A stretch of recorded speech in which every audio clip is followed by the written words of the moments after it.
Scott Grayson's appearance on the show brought to you by Tuckahoe Turf Farms, the official sod provider of Lincoln Financial Field. Get stadium quality for your lawn. Go to ttfarms.com. For more information, call 877-TURF-FARM. I think the Steelers one had more effect because people were just, wow, the Steelers. But I think in this case, as you said, the weapons are better. So I think it slowly has that building momentum of even the naysayers. You got to go, yeah, the Eagles. Even the ones that were on the fence have to acknowledge the fact that they look really good. Yeah, and I mean, look, we know the league is very week to week. But what we talked about last week is building equity. In that the league is week to week, that is very understood. But the fact of building equity, meaning if you happen to slip up somewhere down the line, do you believe more in the slip up, or do you just say, look, this team has built enough equity up that I can understand you're going to lose a game somewhere? It's different than being a not consistent team and not having that equity build up. Like if you lose a game at home to Arizona, it is really hard to build that equity in the fans to believe in you. If you lose that game to San Diego, yes, it's on the road. Yes, it's against a team that's 0-4. But if you lose that game, the equity in the fans is diminished. They just don't believe in you. So even if you end up going 5-2 or 6-3, in the back of your mind is you lost to San Diego. That's $2 in the box. Oh, man. Scott Grayson. You see me smiling over here, and I know you're wondering, what are you laughing at, what man? am I laughing well, at? Because the fact that you're actually listening. Normally I'll say something, you don't even know what I said. I'm very much listening to you today. That's a first, Scott Grayson. How are you, my friend? I'm doing all right. I'm enjoying you too. Well, I'm sure you enjoyed your view yesterday of in your time. What's this? Your fourth year on that Eagles beat with Grayson's Grade. You said this was the best report card you've handed out, which I guess says this is the most impressive you've seen this team play. Yeah, it was a really good question you asked about the Steeler game last year because everybody was going, wow. But, with this one, you're kind of saying wow in a little bit of a different way. It's just the way they won that game yesterday was definitely impressive. They did it in all three aspects of the game, coming up with a field goal block, knocking the ball away there and saying even late in the game here in garbage time, you're not scoring a touchdown on us. Those kind of things you see from those sides of the ball, and that mentality is what's really carrying around the locker room right now. And I think a reason that you might believe more in this team than maybe you did the one a year ago. Grayson's grades are up. Nobody less than a B. I mean, we'll do studs and duds about an hour from now. I don't know where we can find a dud. Of the grades, of the A's and the B's and what that stood out, give us just a couple of guys that you thought were the biggest factors in this victory. Well, I'll go with one of the most impressive A's, in my opinion, was Torrey Smith. Here's a guy who truly needed to shake a monkey off his back. I mean, he tweeted out earlier in the week that, look, I'm struggling. He's been honest. He said in his locker after the game, I got a lot of support from the fans after I did that. That's not why I did that. But, it told me they had my back, and he came out today, yesterday, and really made that big catch on that big, long touchdown. And then, of course, the home run celebration after it, too, I think was a little bit of that excitement of getting that monkey off his back in that regard. Look, he's going to be that deep threat. He's got to make those plays. We've seen him drop them earlier in the year, and if he can make those against some really good teams down the road, it really helps this team as well. Nelson Aguilar, same thing. We're not talking about the dropsies with Aguilar anymore, and I've always said I need to see consistency from him to start buying in, and I think I am starting to buy into Nelson Aguilar a little more, especially out of that slot position with Alshon Jeffrey and Torrey Smith outside of him. I think he's really settling in nicely there, and that's, it's a little late for the first-round pick, but better late than never. And, he's definitely showing up some good numbers week to week. On the defensive side of the ball, Brandon Graham, 3 tackles for a loss. When you stop and think about that, I mean, normally a guy's having a good game if he gets 1 tackle for a loss. He had a sack and 3 tackles for a loss.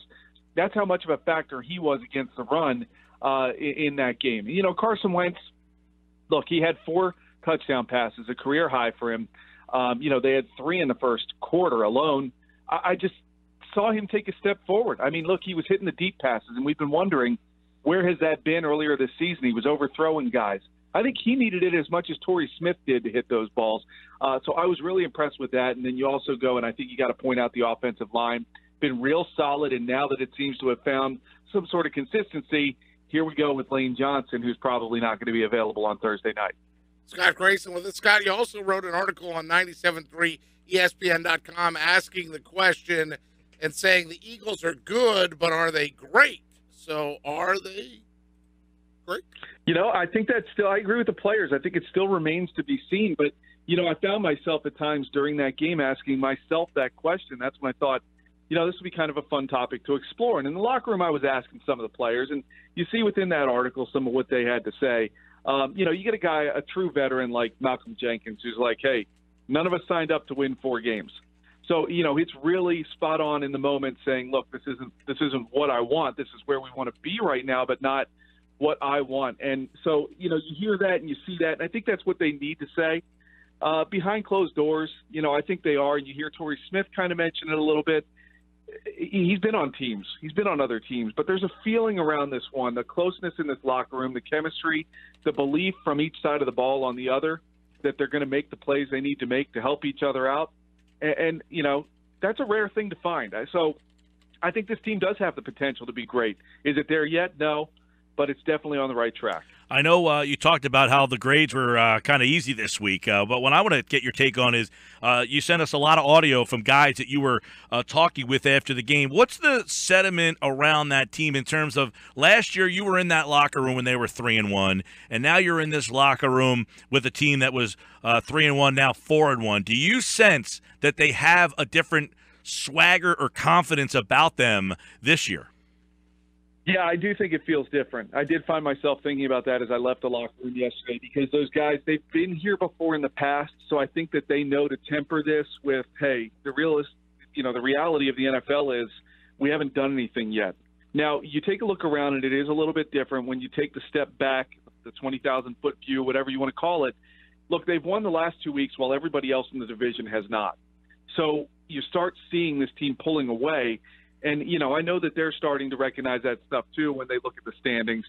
But you do sense in the locker room that there is a different air in there. There is more of a belief, more of a confidence, more of a swagger, but not in a bad way. And you can have that sometimes, that cockiness that goes a little too far. I think these guys have that swagger, that thing about them that you kind of need to have when you take the field to say, no matter it's whether you're home or away, this is our field and you're going to have to beat us today. We will not beat ourselves. And that's something that this team really hasn't done the last few weeks. They're on a 3-game winning streak, and I think that that's kind of the attitude that they have right now. That was my read on them as I left the locker room, having talked to guys on all sides of the ball. Yes, Scott, obviously, and Grayson's grades are posted after every Eagles game. Check them out at 973ESPN.com. Is no Fs this week, no Ds this week. I don't even believe I saw a C on this year's report card, this week's report card. I was trying to find one. After the game. I'm like, I can't do this with no Cs, but I couldn't put anybody there. I really thought they played an all-around well game. Yep, and Jalen Mills with a B. He's a guy that, these are guys that entering the season, Jalen Mills, Torrey Smith, Nelson Aguilar, Patrick Robinson, all of them question marks, and a lot of them have really stood up. I mean, Mills has exceeded a lot of people's expectations. I think Robinson has really exceeded a lot of people's expectation. Heck, even Vinny Curry is a guy that last year was like public enemy number 1 to many, and now is a guy that you gave a B yesterday. Yeah, and when you've mentioned those guys, let's start with Patrick Robinson, right? Imagine what that game would have been had he actually caught one of the 2 passes that he absolutely should have intercepted. I mean, those the Eagles have even more field position, more momentum. But, yeah, he's there. He's making the plays, and you're right about him. One of the biggest questions we had on this team when you think back 5 weeks ago was, where is the depth on the secondary? We are so worried about the secondary and where it's going to be. They suffered some bad injuries, and they've weathered that to the tune of not only weathering it to just barely getting some wins here, but they're winning these games, and they're not, the secondary really has played well, these guys stepping in. And I think that's where I find myself most mystified is the fact that the secondary and these backups have really stepped up, and the front 4, make no doubt about it, are making the job easier on the backside. Look, the Cardinals, they were so weak against the pass rush and they became so one-dimensional so early in the game that it was really easy for those guys to play back there, and the front 4 make their job easier, no doubt about it. But that being said, Jalen Mills has played really well. Rasul Douglas had some nice hits yesterday. They're all doing really well, and it begs the question: is Jalen Watkins going to get off the inactive list now that Rasul Douglas has played better? I think it's a question we got to start asking ourselves, because his hamstring injury is now past 2 weeks, and we haven't seen him yet. So it's an interesting thing to think about, whether or not Rasul Douglas may have, because remember, Watkins was active, Douglas wasn't when he was healthy, and now Douglas has been active while Watkins has been trying to get over this hamstring. By the way, Scott will be in Carolina for Eagles and Panthers. We'll tap into him on Thursday night for the Thursday night football game, and we'll have another edition of Grayson's Grades, a special edition on Friday. Don't forget Grayson's Grades at 97.3 ESPN.com after every Eagles game, and Scott will be in Carolina for Eagles-Panthers this Thursday night, so we'll be previewing that with him later on in the week as well. Scott, have a great trip to Carolina, man. Looking forward to seeing a great game there. Thanks.